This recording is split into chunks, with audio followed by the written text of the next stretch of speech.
Hello and welcome to Inside Sports. I'm Wes Decker. Great to have you back. This is part 2 of our winter previews, and it's all basketball today. And I start with Herald Mail insider Bob Parsiliti and girls basketball. Welcome to the show, Bob. Thanks for having me on. Let's start with the public school landscape. And as it relates to the public schools, the last several years, it's been nothing but Williamsport in the county, evidenced by the fact that the Wildcats come into the season on a 33-game winning streak against public school competition within Washington County. A 20-win season a year ago for Williamsport. 20-3 was the record. And this year, things could certainly change for the Wildcats. They only returned one starter, so it's going to be quite a challenge for Coach Kevin Murphy. Well, I think that's the big thing all the way across the county. A lot of the familiar faces that have been running around the court for the last couple of years are gone. They've graduated, they've moved on, and Kevin is getting hit by the most of it right now. He lost Aaron McVicker, who was the Herald Mail's Player of the Year, and all the supporting cast. Janae Holman is the centerpiece, I guess you could say, for this team this year. She's a rebounder and an inside player, and he has a couple players that can help him. He's got Taylor Neff coming back, who is part of those teams from those teams that are in those 33 win runs and got to the state finals a couple of years ago. But she got hurt, so she missed last year. So he has some experience coming back, but there's a lot of question marks running around out there too.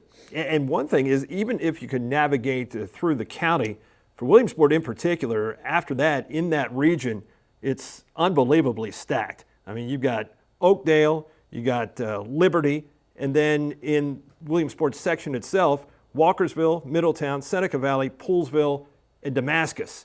So, I mean, there are no easy teams to beat there. Well, the reclassification did nobody any favors in the 2A West.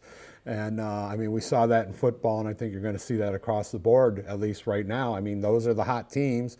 And you have a couple of teams that came down from 3A, which have a different experience level, I guess, because of the teams they played and everything. So it's going to be interesting to see what they can do. Yeah, no gimmies there whatsoever. Smithsburg last year was 19-6, made it to the region championship game in 1A West, where they lost to Southern Garrett. And Smithsburg, when you look at last year's resume, not only did they have 19 wins, but they led the county in scoring average per game, but their leading scorer from a year ago has graduated, and now Coach Chip Bakedale sees one of his promising players in Lexi Henderson out for the season.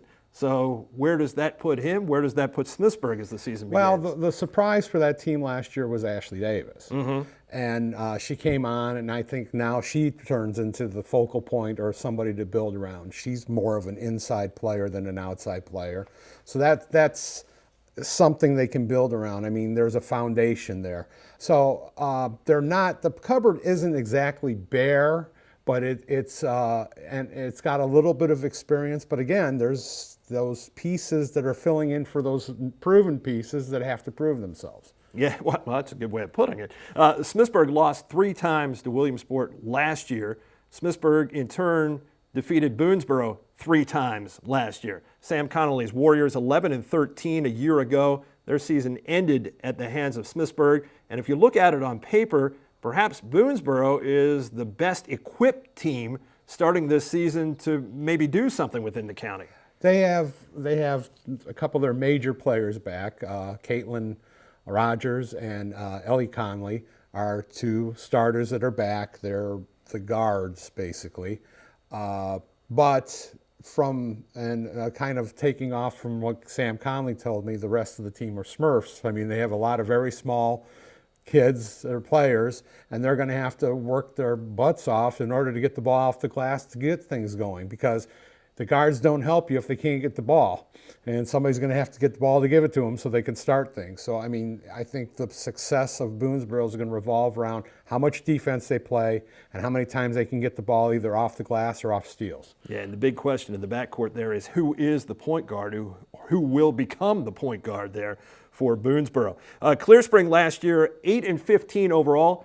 started great. They were 4-0 to start the season, and then 4-15 the rest of the way. Their problem is they don't score a lot. They're a very defensive-oriented team. They don't seem to be a very fast-breaking team. So they have to really work really hard to control the ball and control the tempo. Yeah, they lost their last 6 games of the year last year by an average of 56-30. So it's a point well taken. They need to keep that score down in order to stay in games. Hancock 5-11 last year. The Panthers have a couple of promising players back, in particular as far as experience, but they were 0-9 against teams from the state of Maryland last year. So if they could play those Virginia and West Virginia teams, they had much more success last year. They were 5-2 last season against them. At North Hagerstown, the coaching carousel continues to turn, and for them, one of the big subtractions, though, not just a head coach and that consistency that comes with that. Kyra Stubbs moves on to St. Maria Goretti, so Madison Mertz is basically the one piece who's left there. Yeah, and she really is going to be counted on to do a lot. A lot of the players that are coming in are new. Yeah. So, I mean, and with a new coach and Ralph Weaver, everything's going to be, figure it out as we go along because of the offense they're going to have to run and who's the go-to people. Yeah, there again, a lot of questions to be answered there. North won 7 games last year.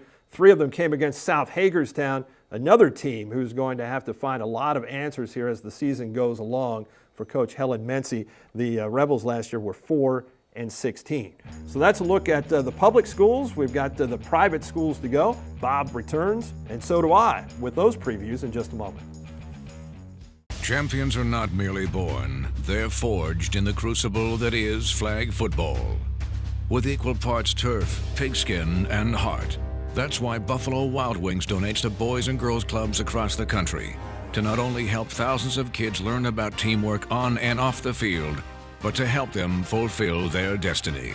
To shred defensive lines, terrorize the secondary, and emerge bonded as true champions. When you're sick or hurt and can't be seen by your regular doctor, you just want to feel better faster. Make a convenient appointment or simply walk into Meritus Urgent Care, where you can receive attention from our caring professionals, from sprains and strains to sore throats, earaches, and other ailments that are not life-threatening. Meritus Urgent Care has you covered with on-site labs and x-rays and much more. We're conveniently located on Pennsylvania Avenue in Hagerstown at the Sylvania Center. Feel better faster with Meritus Urgent Care. Welcome back to Inside Sports. We continue with our girls basketball previews, and we go to the private schools now, and we start with the team that won the most games last year in the county, Heritage Academy, 25-6 last season, Bob. And Coach Dana Henson almost had a magic wand to some degree because she was able to do that without 2 of her injured starters. One of them missed the entire season. The other one missed almost the entire season. So technically this year, now that they're back as seniors, she really has 5 returning starters. Yeah, and that could be a big plus for them. They have Michaela Hoy, who's now a junior, and she's does everything for them. And with Leanna Shank coming back and Malin Patey coming back, those are the 2 that were hurt last year. Patey was leading that team in everything before she got hurt through 6 games. And Heritage was ever able to morph into what they became by changing. I mean, Chloe Prejean was the rebounder, and Hoy took care of a lot of different things. And now it's going to be interesting to see because the rebounder gone, but they got probably a little more diversity if they can use it, and they could be better in a different way if things work out right. Yeah, they might be a little more guard-oriented this year. Hoy averaged almost 16 points and 6 rebounds per game last year, but as you said, they'll have a big subtraction there on the board, so they'll have to figure out a way to rebound as a team. St. James last season went 19-6 overall, closed the year with 4 straight victories and wins in 10 of their last 12. And Coach Nate Naylor has 4 productive quality starters returning, including a pair of sophomores led by Skylar Treadwell, who may be one of the most versatile players in the county because when it comes to shooting 3-pointers, the 6-footer can get out there and get that done. So she's an inside-outside type. She's kind of like, and this is the bad comparison, but kind of like a LeBron James type thing, because James can play inside, can play outside, can do a lot of different things. And for her level, I mean, she does a lot. She can go inside and get the rebound if they need it. She can go outside and shoot the three if you need it. She can go in and create something if you need it. And I think that's going to be the thing. She's going to be kind of the X factor, and then everybody else is going to have to wheel around that. Yeah. And that's going to be very interesting. Yeah, 56 three-pointers made last year, the most in the county for a girls player. Averaged over 18 points and 8 rebounds per game. That's a nice place to start when you begin the next season as a sophomore, as I mentioned. St. Maria Goretti, 17-11 last year in its first season under Avery Carey. Highest scoring team in the county, averaging 56.5 points per game. Last year it was all Ariel Jean-Jacques, who really put up the statistics for them, over 17.5 points per game, or at least that's the name that you heard all the time. But then there are some players behind her, and one that we already mentioned in the public schools segment in Kyra Stubbs. Overall, this is a lot of talent for Coach Carey. This team's pretty packed. Yeah. And, you know, if there's a problem there, it might be who gets the basketball. Yeah, there's still only one basketball in play at a time. And, you know, I think this is going to be the type of team that on any given day somebody's going to lead, and if somebody gets taken out of the game because it's being defended, they're still going to be able to prevail because somebody will take over. Paige Demery has been one that's shown up. Claire Hahn has shown up, you know, a couple of times. And, you know, meanwhile, you got Kyrie over there with her 14 points, but she's like second or third scorer on the team because the other two have taken over or something. And Demery gets lost in that as a freshman last year, she averaged a double-double. Yeah. So you've got Jean-Jacques coming back, averaging a double-double, Demery, and then you throw in Kyra Stubbs. Peyton Kirshner now comes in as a freshman. She's been shooting well from outside early in the season as Coach Carey's team has gotten off to a good start. And then you've got a senior in Syria Kaya who's hurt as the season begins. So once they get her into the mix again, boy, there is a wealth of talent there at Goretti. But as you said, will there be enough basketballs to go around? We'll see. Coach Carey does a great job at the one-on-one instruction, so I think he'll figure out a way to make all of that work. Over at Grace Academy, the Knights were 12-15 last year. Taylor Morgan, the one name that really sticks out there, but she is going to have to do a lot this season for them. And that's the story. That's what she's going to have the season that they expect out of her and maybe more. Kevin Smoot, who's taken over as coach out there, admits that. And it's going to be one of those things where I don't want to put it in the same vein, but it might be in the same vein of what North had a couple of years ago. Well, yeah, I can see that coming around, and that kind of feels the same there. I mean, she averaged 17 points per game last year, but got a lot of help from Hannah Colvin. This year, it's her deal, and it's really going to have to be as she moves into her senior season. Broad Fording, 15-15 last year. Best scoring defense in the county, 33.9 points per game allowed. Second worst scoring offense, 33.3 points scored, and they lose their number one scorer from a year ago. Well, and that's that try to figure out how to put things together. I mean, it's kind of like the Clear Spring thing we talked about being able to keep the score down, to have an ability to do whatever you need to do. And that's going to be the key for them, is to be able to keep the games manageable.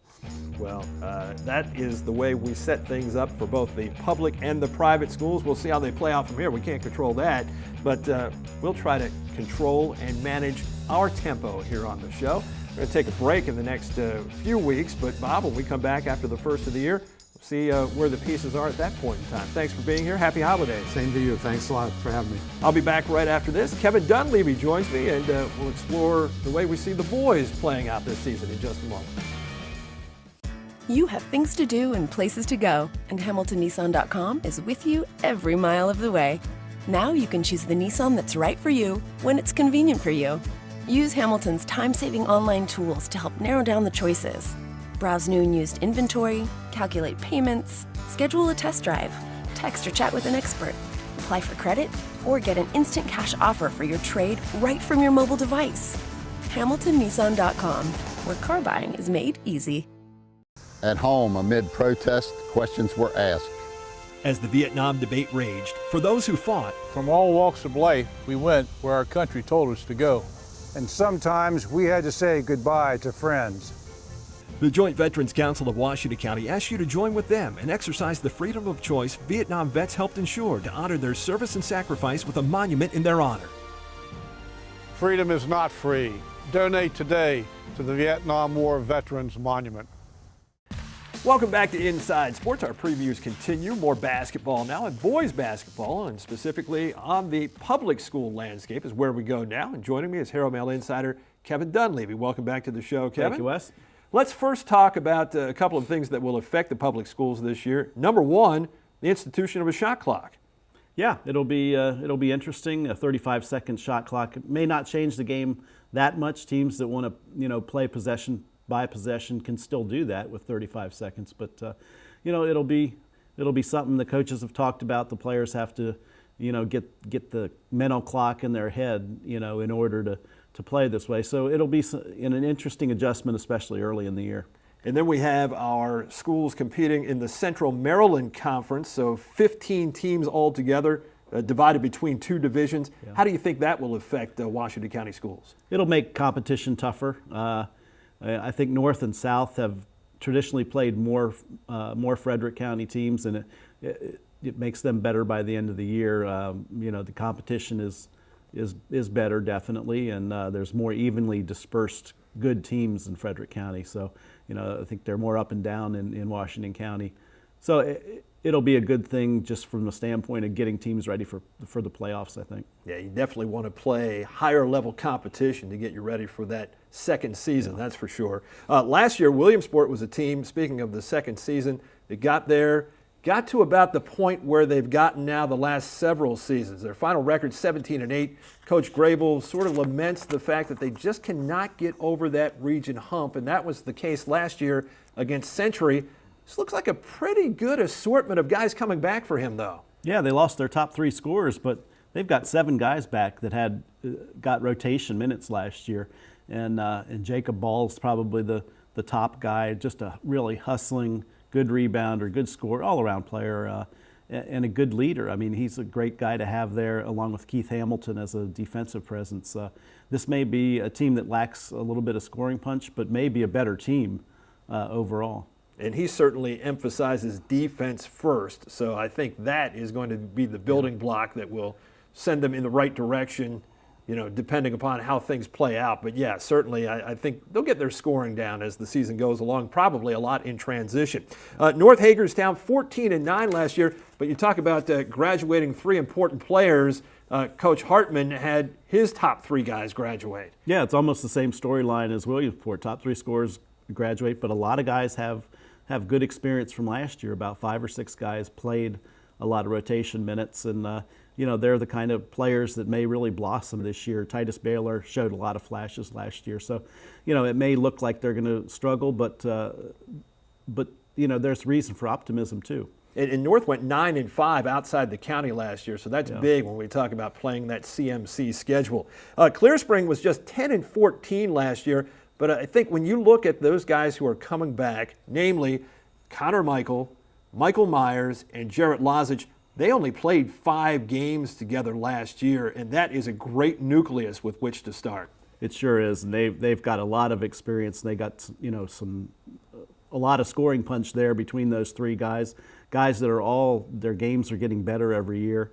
And then they've got some transfers in. Holden Rahm, the guy who was their soccer goalie, he was a double-digit scorer at Berkeley Springs last year, and then they've got another guy, Trayvon Davis, a 6'6" transfer from Thomas Johnson. So there's a lot of parts there that give them both athleticism and skill. It's going to be an interesting team. Yeah, if nothing else, they're going to be taller than a lot of teams. Yeah, which is really rare for Clear Spring. Yeah, Boonesboro last year was 10-15, made it all the way to the region championship game.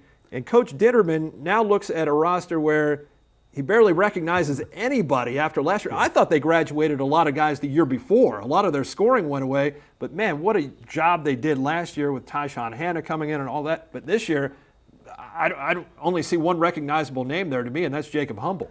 Yeah, it's going to be a season of probably rebuilding for them because They're depending on a lot of younger guys, and it'll be one of those difficult situations where it's hard to imagine them beating too many teams in the county. But you never know about teams, progressing through a season, and maybe some of these JV guys are guys who can really blossom this year. Smithsburg was 9-14 last year, and it was a season of streaks. 2 wins, followed by 7 losses, followed by 7 wins, followed by 7 losses. They get a couple of Camerons back, and they get a couple of Palmers back. Yeah. So we'll see how they play out for Coach Gerber. Last year, the Camerons were the guys who could really put the ball in the basket. They only have one big guy inside, and that's Jonathan Palmer. So we'll see, what kind of things that Coach Gerber can devise there. He's a pretty good tactician. South Hagerstown 7-15 a year ago, and that is the first time in a while that they have not had a winning record. They were 7-3 against Washington County teams, but 0-12 against everybody else. Brand new coach there for the first time in a decade. Kevin Naylor steps down, and Chad Brashears takes over. Yeah, it'll be interesting to see what Chad can do with this team. The cupboard's not completely bare. There's 4 or 5 guys who played a lot of minutes last year. No big stars. Anthony Pimentel is the guy who probably brings the most experience and the most athletic ability. So it'll be interesting to see what they can do, because they've always got some quickness, and there's things that they can really look to with optimism to count on for the year. Hancock 3-20 last year, but if I'm to infer from what their brand new head coach Ed Morris has to say, he's pretty excited about what he's got. Yeah, I don't know if that's because he's new and he's been away from basketball for a while, but there is reason to believe the team definitely should be improved, because Garrett Golden, really strong player for them, a good athlete, led the county last year in block shots. And he's a guy that's about 6 foot tall. And then they've got some size, and then they got a really good guard in Brady Souders. So I look for them to maybe even crack double-digit wins this year. Yeah, Souders, Brady that is, quietly led the county in three-pointers made last year among public school players with 47. Kevin and I are back in just a moment. Don't go away. That's our public school preview. Our private school look ahead is right after this.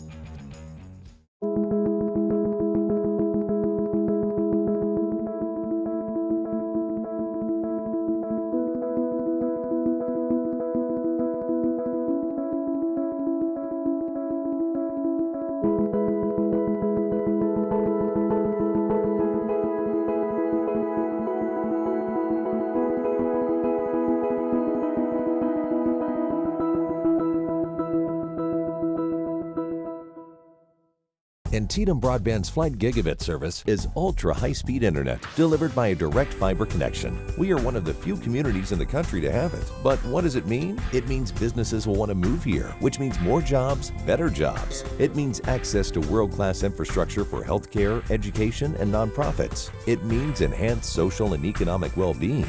That's why it won the 2017 Leading Edge Award from the Chamber of Commerce. Flight Gigabit from Antietam Broadband, changing how people connect.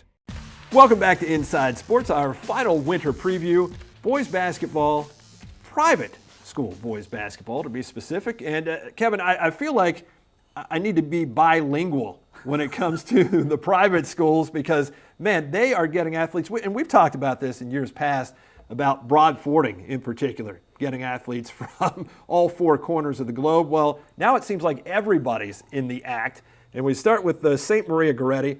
I'll let you do some of these pronunciations. Last year, the Gales it was a magical season for them, really. I mean, 29 wins, the 5th most in school history, 29-9 overall, tied for the BCL regular season crown, their first since 2002, notched their first BCL tournament victory in 15 years, and then finished 4th at the prestigious ACIT, where the Gales played for the first time in 16 years. That's all good news. The bad news is they graduated 4 guys, including 2 Division I college players. So what did Coach Miller do? As I said, he went out, he scoured the globe, and now he's got some new pieces, and they're off to a great start at 6-1. Yeah, they've got a guy from Cameroon in Africa, Abdul Simbila, who's 6'7" and built like a tight end. Yeah. And it's his first year in America playing, but he's not a real unfinished product. he's going to be a really good player for him this year. And then a guy from Poland named Primožek Golik. And I'm going with you, whatever you say.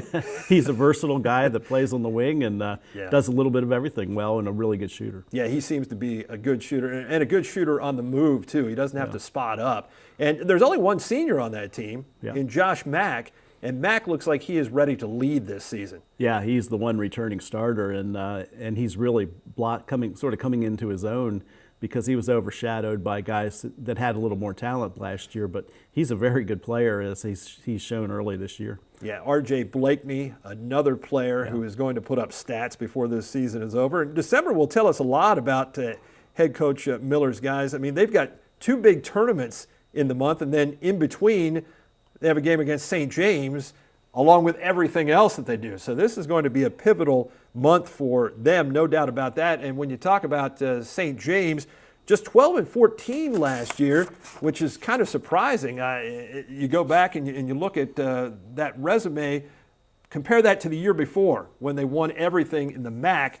But this could be a season again where some of those unknown guys make a difference for the Saints, because they've gone out and gotten some guys from someplace other than the United States. Let's put it that way. But I think the real linchpin for them is certainly the guy who's coming back and will be looking to head to Pittsburgh next year in Bryce Golden. Yeah, he's one of the best players I've seen in a while in the county. He's physically he's really good, and he's got all the skill too. He's almost more impressive than his brother who's now at Richmond, who was 6'10" and a great perimeter player. Bryce Golden, really, it'll be fun to watch him this year. And they've got guys from the Ukraine, they've got guys from the Sudan. So again, it's going to be tough. I mean, pronunciations are not going to be easy on this show as the season goes along. And don't forget St. James Invitational coming up too as this season progresses. That'll be February 1st through the 3rd, and it's loaded. Coach Preet has gone out and he has tracked down some of those national powers to come to St. James at the beginning of February. Broad Fording Christian, they're the ones who started all of this, as I said, with these international players. 19-13 last year, second in the MDCC during the regular season, but then they won the tournament title, and they've really put a target on their backs, but they seem to relish that. Yeah, they always have more talent than anybody else. It's a question whether they can get all their talent on one page, and we've seen some teams that, that were 500 teams, played 500 ball that had so much more talent than that. But this team has a lot more of its core back, and the chemistry looks a lot better. I've only seen them play once, but it looks like a team that's going to gel a lot easier. And the competition's not going to be as tough this year in the MDCC. It's a weekend conference because a lot of really good seniors graduated last year. And Coach Spielman's team off to a 4-0 start, so that certainly bodes well for the Lions going forward. Grace Academy was 11-14 last year. They're an extremely youthful team, and you could say the same about Heritage Academy too. Heritage 10-19 a year ago. The Eagles are seniorless, but Coach Kidd has a couple of guys back that he can rely on there in junior Daniel Hendershot and sophomore Tyler Hurst. Yeah, those are 2 pretty good players. They both had 20-point games this year already this season. So when you have your best players in the backcourt, that's a really good situation to have, controlling the ball, and it's much better than having 2 players back in the front court, because that you can control a game with the guards, but not with the front court. Yeah, one of the things that they'll have to deal with is probably a lack of size and a little experience that they'll have to get as the season goes along. But should be interesting. I think the private schools are going to make some big splashes here before the season is over, and we'll follow it all for you. Kevin, thanks so much for being here. Thank you, Wes. Happy holidays to you. You too. Well, that will do it for all of our previews. We've laid everything out for you. Have yourselves a very Merry Christmas and Happy New Year. We'll next see you on the 4th of January, 2018. In between, we'll replay our winter previews and the fall award show. So enjoy those in the interim. Again, happy holidays. We look forward to seeing you back after the new year on The Inside. Hey, your sisters and your brothers, your haters and your lovers, you gotta get up in the streets.